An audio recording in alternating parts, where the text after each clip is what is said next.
Hola Mireia, ¿qué tal? Pues muy bien, con muchas ganas de verte, que hacía mucho tiempo que no nos veíamos. Sí, mogollón. La última vez creo que fue en vuestra presentación en H2O. Sí, ¿Te acuerdas? sí, aunque luego vamos hablando de vez en cuando por teléfono, Eso que sí. te voy pidiendo cosas, tú me pides cosas. Sí. Hemos tenido como vidas así, que un poco que se van cruzando. Sí, total. Y estamos Así al que día, ¿no? Sí. Súper.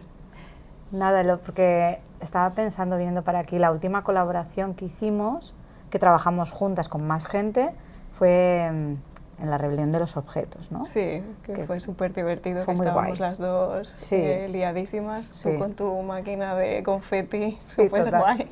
Sí. Y nosotros con el dispositivo aquel que, Sí. ¿no? que era para esta fiesta del FAD, en el que nuestro dispositivo humidificaba el ambiente y entonces contribuíamos a hacer como un ambiente chulísimo. Es que ese proyecto, claro, lo comisariaron David Bestué, Moisés y Miquel, ¿no? Que son un trío que yo creo que también son parte de nuestro contexto y es importante y que fue muy guay porque hacer en el FAD algo de diseño que tuviera relación con una cosa que fuera festiva, para mí fue muy importante, sí. Toda la gente además que formamos parte, no sé, generamos como hay un ambiente muy bueno. Sí, total. Y que aparte yo creo que te conocí, la primera vez que te conocí a ti y a Alejandro fue una charla que hicisteis con Moisés en el COAC. Sí, para el libro de urbanismos de remesas puede ser. ¿Puede ser? No, la charla que... La charla de Moderna se llamaba. Sí. Absolutamente Moderna se llamaba. Sí, que hablábamos de los skinheads. Sí, eso, ahí flipé. Fue muy guay. Flipé. Nadie entendió nada, pero como a partir de, desde las estéticas hasta los dispositivos arquitectónicos y todo eso, fue muy divertido. Y yo creo que de ahí, creo que luego nos tomamos una caña y surgió la colaboración del primer proyecto que hicimos juntas, que fue lo del showroom. Lo del showroom, que nosotros lo guardamos en el corazón, fue un proyecto genial. Sí. Un proyecto como con muy poco presupuesto, pero como que 90 euros nos gastamos. Pero yo creo que como el tratar como el tema de la economía de una manera pues casi política, del tratar de trabajar de una manera precaria o trabajar precariamente también para que el diseño pueda ser accesible a todo el mundo, ¿no? Sí. Y lo interesante que era como vuestro estudio, el colectivo que erais, que ¿no? formamos, que era como cada uno estaba basado en un lugar de Europa, ¿no? Sí, sí, sí.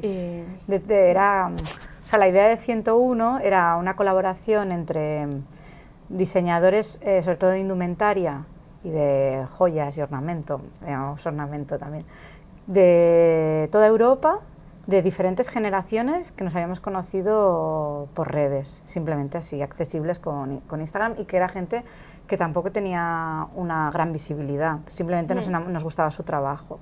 Y hicimos cada vez montábamos un grupo distinto y hacíamos una instalación, unos talleres, una fiesta, y entonces hicimos 3, hemos hecho 3 de momento. Y el más guay, bueno, para mí el más especial fue el que hicimos con vosotros, que fue en Hospitalet, en la nave de María Prats, que es donde yo compartía con ella en aquel momento.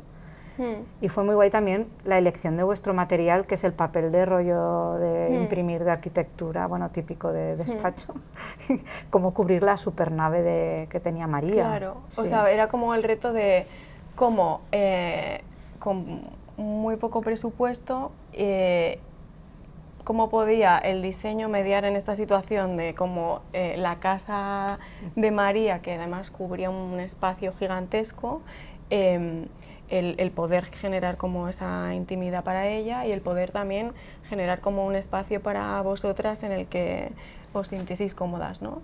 Y fue como ya solo el ritual de hacer el proyecto, como con todas juntas, al generar los espacios de probador, ¿no? De sesión de fotos, también como pues nos sentíamos muy alineadas con con todas las cosas que rondaban alrededor de vuestra práctica y que también yo creo que por eso estamos aquí las dos, porque tenemos acercamientos a distintas disciplinas, pero yo creo que de alguna manera nuestros intereses confluyen mucho, ¿no? Claro, los temas que tratamos o la cuestión política que tenemos, nuestro punto es muy súper similar. De hecho, es verdad lo que decías, que tenía que convivir con la función de la vivienda de María y luego la entrada que generábamos para el showroom era una vagina gigante, ¿te acuerdas? Sí. Que era brutal entrar allá a través de la vagina. Y luego lo que a mí me gustó muchísimo es cómo, o sea, lo más inteligente fue como el proceso para montarlo in situ con los pesos que se levantaban, o sea, que era realmente una obra de ingeniería increíble, ¿no? Que ahí fue las más horas, o sea, en realidad las horas fueron en diseñar ese sistema para poder construirlo. Sí, no, y en fabricarlo con vosotras, ¿no? Como nos gastamos 90 euros en la Capelle en rollos de papel y así conseguimos generar el espacio. Sí, total. Pero bueno, luego también el hecho de que, justo en ese mismo momento las dos nos quedamos embarazadas y también hemos como consentido, o sea, como que, por ejemplo, tu práctica también está muy alineada con toda tu vida alrededor del activismo, por ejemplo, del veganismo, y que además a la vez hemos estado embarazadas las dos y también podemos hablar como de crianza y todo eso, pues también es verdad. Ha estado muy bien. Sí, sí, porque todas nuestras conversaciones se han ido entremezclando siempre de una manera natural, porque nos han pasado cosas similares a la vez, ¿no?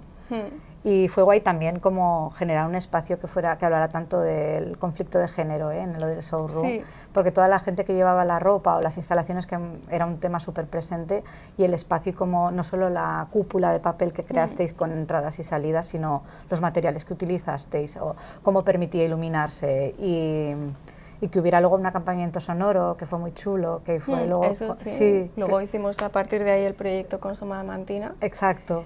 Y sí, la verdad es que es eso, que muchas veces nosotros, claro, tenemos muchos intereses en toda la teoría queer y en cómo a través del diseño se puede mediar en estas situaciones, y el hecho de que, bueno, de que la marca de ropa fuese por ese camino nos parecía genial, nos parecía muy chulo. Qué guay, muy guay. Pues a ver, tú tienes formación de arquitecta, pero haces diseño de calzado, pero haces un montón de cosas más, además, como con distintos materiales. Entonces, ¿cómo te manejas como colaborando con otras personas, con otras disciplinas, y cómo los escoges? A ver, yo creo que me siento muy cómoda trabajando con diferentes disciplinas, quizás porque dentro del diseño y de la arquitectura he pasado por muchos campos, pero siempre busco que haya una afinidad en la perspectiva o en la manera de por qué lo estamos haciendo, ¿no? Por ejemplo, el proyecto de Top Manta, que fue súper chulo, en realidad que es el colectivo de Top Manta, están sacando su propia marca para poder autoemplearse y estar de manera legal en el país, y su aproximación ha sido a través de hacer un producto, o ahora están con más cosas. Y ellos no vienen del mundo del diseño, porque cada uno tiene pues formaciones y historias distintas. Pero lo que queríamos hacer era algo que hablara de ellos, pero a la vez fuera de Barcelona, que hubiera una conciencia de dónde se está haciendo. Y fue también muy guay poderles enseñar lo que yo sabía de trabajar con fábrica, y sobre los materiales, qué significa un material que pueda ser sostenible o que tenga... bueno, no sé, ahí fue muy bonito, porque sabiendo que fue como hablar idiomas distintos de todo, porque hacer un zapato hecho en Portugal significa que el precio final va a tener un precio muy elevado. Si lo queremos hacer bien, ellos a veces no podían ni llegar en metro a la reunión, fue todo difícil de entender, pero lo importante es que todos queríamos hacer lo mismo. O, por ejemplo, en el último proyecto que he trabajado con gente del Instituto del Teatro, que han sido escenógrafos, gente de vestuario, para hacer la Quadrienal de Praga de artes escénicas. Y fue muy gracioso, porque yo les tenía que hacer un material, bueno, a través de la ropa tenía que hacer crecer organismos vivos, ¿no? Y en realidad yo trabajo con nuevos materiales y hago materiales que crecen. Y ellos pensaban que yo era, o sea, la gente que me empezaba a conocer pensaba que yo era bióloga, ¿no? En plan, no, yo no soy bióloga, yo soy diseñadora. Pero era muy guay porque, o sea, en realidad teníamos, dentro de que yo no tengo ni idea de escenografía, ni ellos sabían de cómo se hacen nuevos materiales, todos teníamos muy claro de nuestros referentes, sabíamos, o sea, no sé, Donna Haraway era, o sea, todos teníamos leídos y muchísimas más otras referencias, ¿no?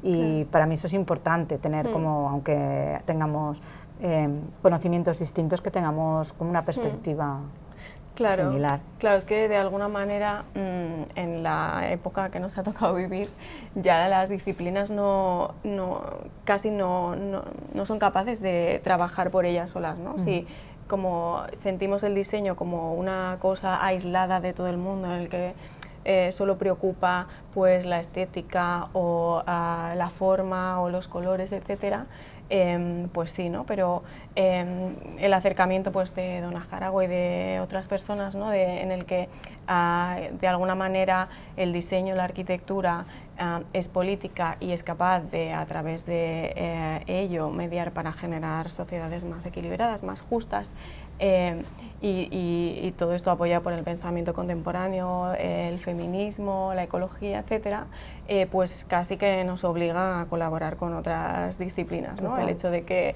pues, que con todas las dificultades del top manta, de poder trabajar como en estas condiciones de precariedad y de irregularidad, o incluso esto que decías de los materiales que crecen, esto nos ha pasado a nosotros que en los museos no, la preservación. Lo del Palau, también estuvisteis, ¿verdad? Sí, en el Palau Robert, pero ahora como nos ha pasado también de proponer para una exposición un jardín que crece o unos materiales que qué guay. son tal, pero claro, eso no convive con las normas de preservación de los objetos que se exponen en el museo, ¿no? Sí. Sí. O el hecho de que nosotras también para proyectos, yo que sé, como el que hicimos como en Ecovisionarios, tuvimos que contar con expertos en cambio climático, ¿no? O en la Universidad de Columbia, que estamos dando clase, el año pasado estuvimos colaborando con pescadores, con biólogos, con ingenieros, ¿no? Porque de alguna manera, pues eso, los retos que nos pone el cambio climático nos obligan a colaborar con otras disciplinas, ¿no? O este año incluso estamos trabajando con abogados en Columbia para como también tratar de imaginar como futuros modelos de gobernanza a partir de la crisis climática, ¿no? Es que muy interesante, sí, sí. ¿Cómo haces para tener como esa producción tan diversa en la que tienes que autoproducir, casi cocinar en casa? Debes tener las ollas de la kombucha, las ollas de tal, ¿cómo te organizas? A ver, en realidad, o sea, la decisión de haber trabajado con materiales que crecen o cocinarlos o con nuevas recetas ha sido también porque como una facilidad para poder seguir trabajando. O sea, es como me ha empoderado para poder tener materiales que muchas veces vienen del desecho, los puedo hacer crecer y no depender de un proveedor. O bueno, tener que colaborar con proveedores de una manera diferente. Entonces, en realidad, muchas veces he colaborado en proyectos porque me han llamado pensando que soy especialista en la producción de nuevos materiales, donde hay una limitación de otros, ¿no? Y entonces, sí, mi taller es como un laboratorio, ¿no?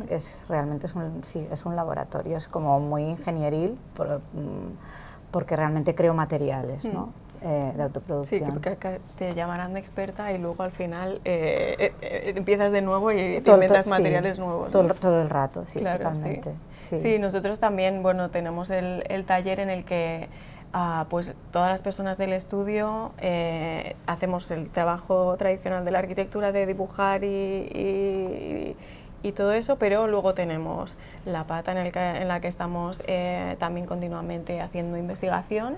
Y luego la manera porque empezamos así y eso nos ha permitido el poder como controlar más el proyecto desde el principio hasta el final, de producirnos nuestros propios proyectos, ¿no? Entonces, de esta manera podemos como también aunque tenemos normalmente los proyectos súper planeados, pues testear distintos cerramientos, distintos materiales, distintos colores, el encontrarse como materiales nuevos también, ¿no?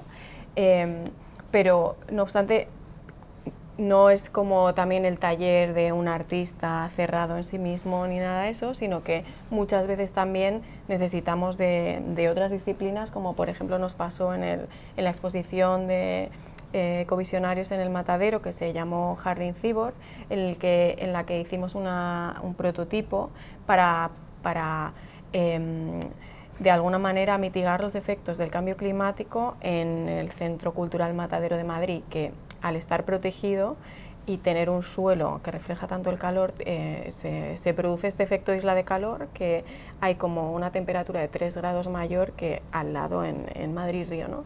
Entonces, para poder hacer este jardín en el que tratábamos de, además de hacer como unos espacios públicos como súper hedonistas y mobiliario urbano de alguna manera distinto, tratábamos de, a través de un jardín, bajar la temperatura y un montón de tecnologías heredadas de las que se utilizan en invernaderos, etcétera, mallas de sombreo, riego, bombillas térmicas, etcétera, el tratar de bajar la temperatura de este espacio y de esta manera bajar la temperatura de la ciudad, mitigar los efectos del cambio climático. Claro, para eso nosotras necesitamos, hubo un comité que se generó de expertos para apoyar a los artistas en Matadero, formado por ornitólogos, biólogos, ingenieros, que nos iban explicando pues, todos los estudios que había sobre el lugar en sí y que de alguna manera nutrían esto todo el rato, y también se cayó en la cuenta en que los artistas y arquitectos sí que tenemos muchas cosas que decir en este tipo de circunstancias, y que por supuesto necesitamos de esos expertos para... Total. Es que yo creo que hay una cuestión en que la autoproducción puede hacer que no frenes un proyecto y tener que aprender o estar dispuesto a aprender a hacer las cosas, pero hay algo que esto sí que creo que lo hemos aprendido estudiando arquitectura, es que tienes que saber poder comunicarte con otros expertos, es decir, saber formar equipos, porque hay cosas que nunca llegarás, ¿no? Y claro, que es importante poder estar abierto a ceder ese espacio a otro experto, ¿no? Como ese balance. Súper importante. Y Mireia, ¿tú tienes una metodología o cuáles son tus procesos creativos? Pues claro, como en el estudio somos varias personas, sobre todo Alex y yo, siempre cuando nos llega una llamada de un cliente, siempre los proyectos nacen de conversaciones que vamos teniendo, ¿no? También, como solemos tener bastantes proyectos de golpe, pues siempre están conectadas también normalmente con los intereses que solemos como navegar todo el rato, ¿no? La ecología, el género y el pensamiento contemporáneo, ¿no? Entonces, normalmente tratamos de encajar los proyectos de esa manera, ¿no? Como siempre tratando de imaginar futuros mejores, futuros más justos, ¿no? Y sí, o sea, suelen estar como unos días así en stand-by, y como a partir de conversaciones y conversaciones los vamos afinando, y luego ya pues nos ponemos a producirlos, ¿no? Primero hacemos el dibujo y luego los empezamos a construir, ¿no?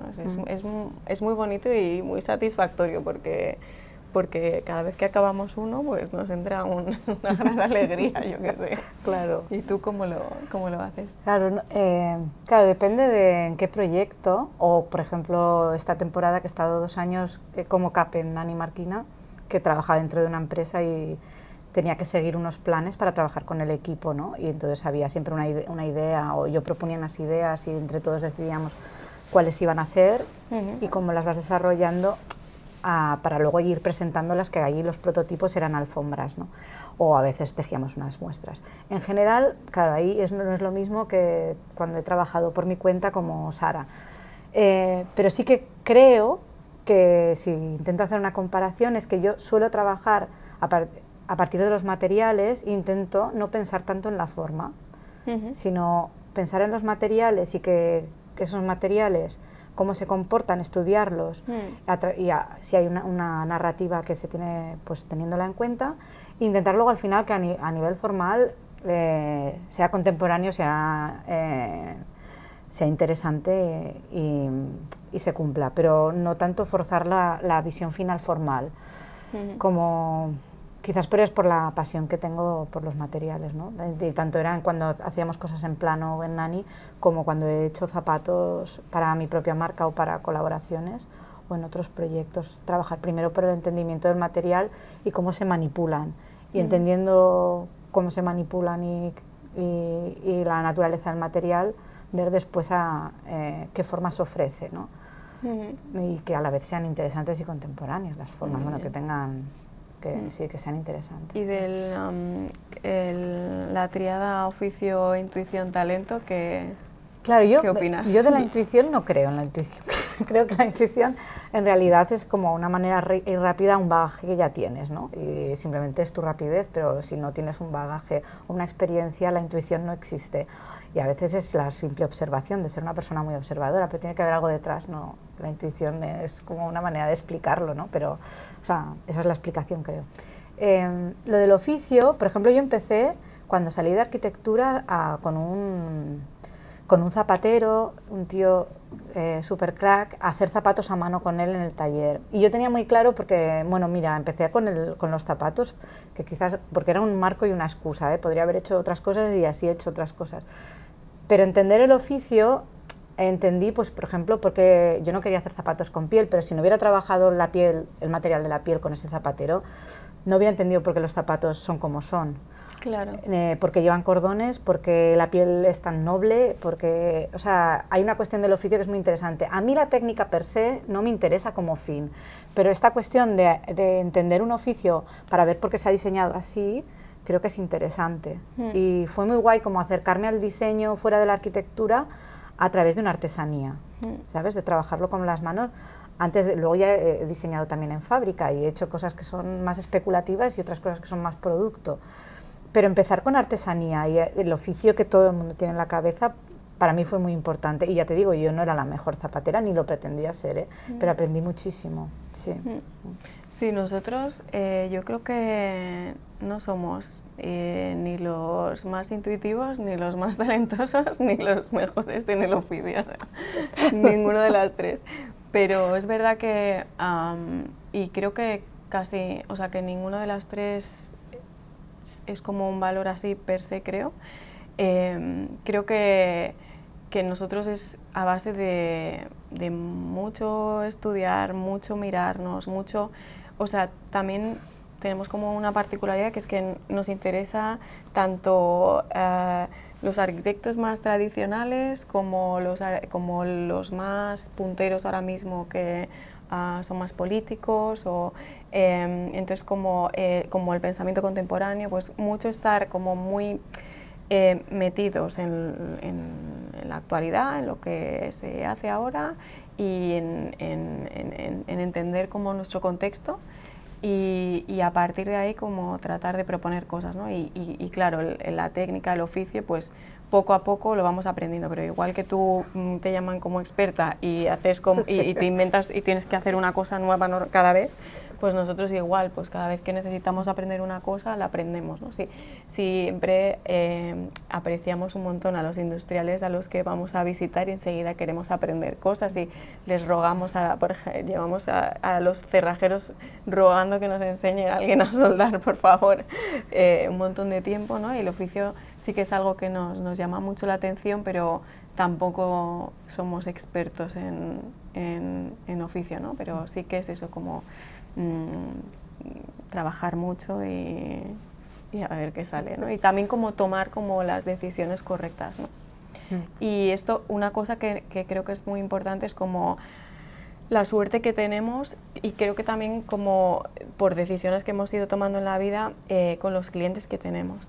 Yo creo que el hecho de que nosotros hayamos al principio, básicamente, bueno, tú y yo somos más o menos de la misma quinta, salimos más o menos al mismo tiempo de la escuela, ¿no? 2008, Lehman Brothers quebró y la arquitectura, que era como, la panacea, de repente nadie tenía trabajo, no había concursos, ¿no? Yo estaba entrenada para hacer concursos de arquitectura, que podría hacer aeropuertos perfectos, y nada, ¿no? Entonces nosotros empezamos a hacernos nuestras propias cosas, también autoproducidas, pero eso hizo que creásemos un portfolio, y eso hace que los clientes que nos llaman nos piden lo que ya hacemos. O sea, nadie nos pide, por favor, hazme, yo qué sé, como algo muy tradicional o algo, ¿no? La gente ya tenemos la suerte de que siempre los clientes nos piden cosas con las que estamos cómodos haciendo. Entonces, creo que eso tenemos mucha suerte. Es verdad. También creo que te pasa a ti en tu caso, ¿no? Que los clientes con los que te vas encontrando te van haciendo como casi enriquecer el portfolio y como seguir esta línea de trabajo que llevas desde el principio, ¿no? Total, es que creo que en ese sentido todo lo que explicabas me sentía muy reflejada, porque yo he tenido muchísima suerte.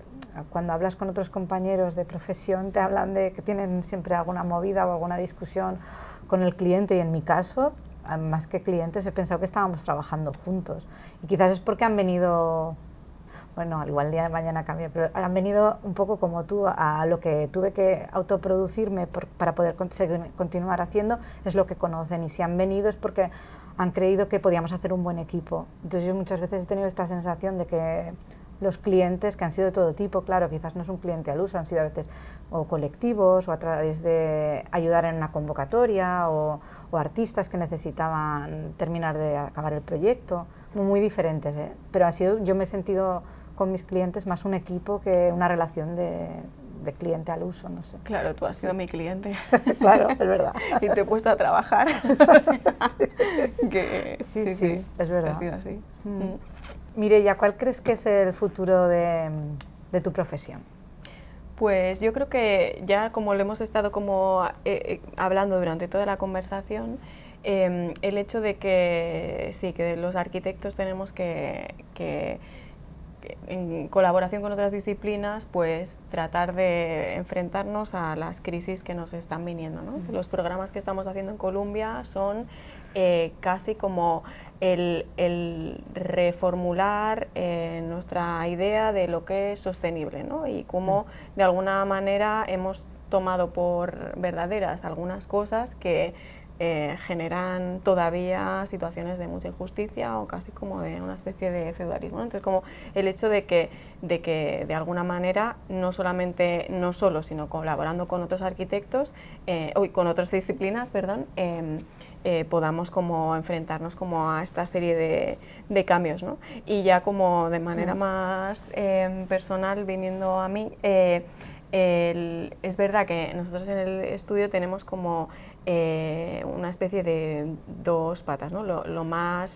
El trabajo que más desarrollamos, y viene porque desde el principio nos habíamos estado produciendo nuestras piezas, y tienen una dimensión determinada del tamaño de nuestro taller, etcétera. Normalmente trabajamos para instituciones culturales de una manera muy especulativa, imaginando futuros posibles de la arquitectura, ¿no?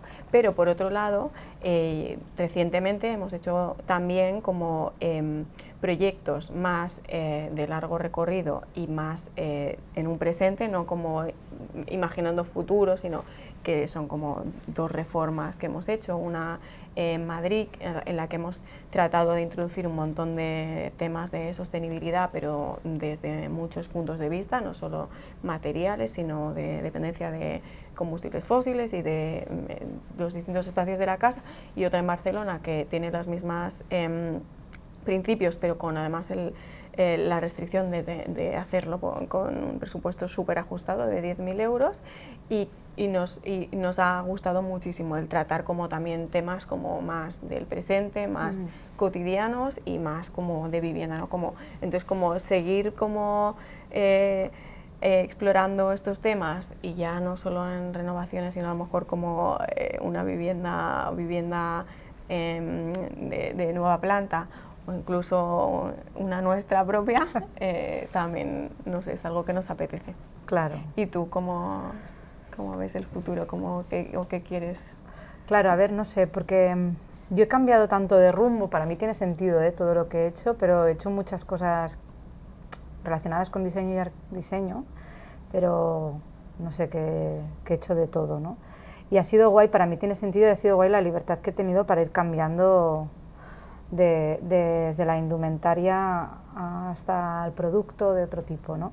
Y ojalá tenga pues esa libertad para poder seguir haciéndolo, porque me encanta como probar cosas nuevas. Pero hay una cosa como de no sé, no sé, que lo añoro, que es la parte de arquitecta, que yo, para mí, ser arquitecta no es solo hacer edificios, es hacer propuestas más especulativas, o también hacer un libro. O sea, eso debería ser la arquitectura contemporánea, poder hablar de muchas cosas, no solo la construcción pero igualmente, como hace muchos años que no hago, tenías esta cosa de poder trabajar con un arquitecto, como hicimos con lo del espacio showroom de 101, pero hacer más cosas. Y justamente ha llegado un proyecto que lo acabamos de comenzar con David Bestué y Mar Navarro. Qué guay. Sí, muy guay, que es en el Delta del Ebro, que es trabajar a partir de material de desecho local y entender que al final sea un open source y que los materiales que hagamos sean para la gente, generar un espacio público por cómo son los pueblos allí. Qué bueno. Sí, sí. Y me hace mucha ilusión porque, aparte de que toca temas que son los que más estoy trabajando ahora, que son los materiales, pues también poder trabajar con un artista y con Marc el espacio público, que es algo que hace muchos años que no hago, me hace realmente ilusión. Y bueno, mira, es futuro, o sea, en realidad es algo que está pasando, pero bueno, que no sé cómo acabará todo, porque ya te digo, acá es muy reciente, estamos en ello. Qué guay, pero estuvo muy bien, me acuerdo aquello que hizo David en Espacio Público en Hospitalet. Sí, lo de la plaza. Tú estabas... Yo presenté la publicación, pero el proyecto de la plaza fue brutal. Como aproximó no artistas, en realidad, para hacer la plaza en Hospitalet. Es que la verdad que con David hemos hecho las dos el proyecto, o sea, como David y el Hospitalet nos unen mucho, ¿no? Sí, ¿verdad? Es verdad, tal cual. Las dos cosas. Pues qué bien esto del espacio público y vosotros, va a ser muy cañero. Ojalá. Sí.